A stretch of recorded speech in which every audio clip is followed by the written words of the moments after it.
either through emailing it or printing it. So the print option gives you 3 features in PlanSwift. The first one is allowing you to print the image only. So that is the blank plan with nothing on it. You can select your pages that you want to print over in the right panel, or you can print what you have visible.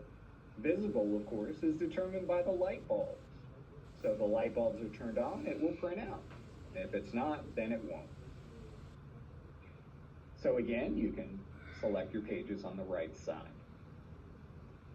The third print option, though, is a current view, like a screenshot. So it's going to be based on what you have in the background. So if I want to zoom in and only show a portion of my page, I can go back to my current view, and that image will change, of course. Now, when we're talking about printing, it is not just to a physical printer. It is also to PDF, because in the dropdown, you'll have a Microsoft Print to PDF option in the print setup, so that you can create updated PDFs off your plans with your work on it. You might want to change your orientation of landscape, though, for construction drawings. Those might come out looking a little bit better for you.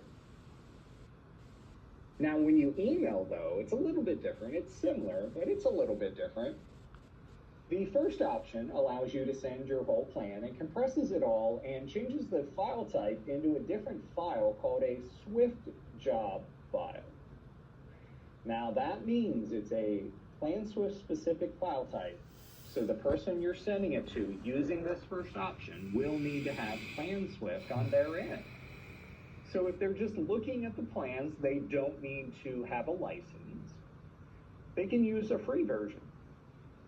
But if you do need them to do takeoff or notes or annotations, then yes, they would need a license for that.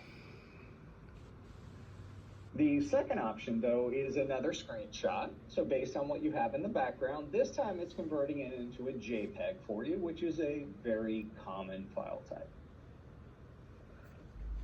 The third option, though, just simply compresses the file, but by using the third option, you can also add files to your zip.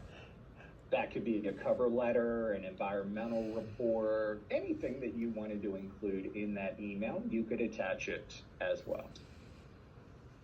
Now, when you do email from PlanSwift, it's a little bit different because it comes from our secure server. So initially, you will have to set up yourself as the sender. PlanSwift will save that, of course, so they'll know who you are going forward. It will be our email in the return address, and then you'll be mentioned in the body of the email as a sender. Your recipients, though, will need to be included into the list of email recipients here by simply adding them. Now, you can add them as I've just done by typing out the address, or if you have if you have contacts in Outlook, you can add those easily with the option here, or begin saving your own contacts here within PlanSwift to add from the contact directory here.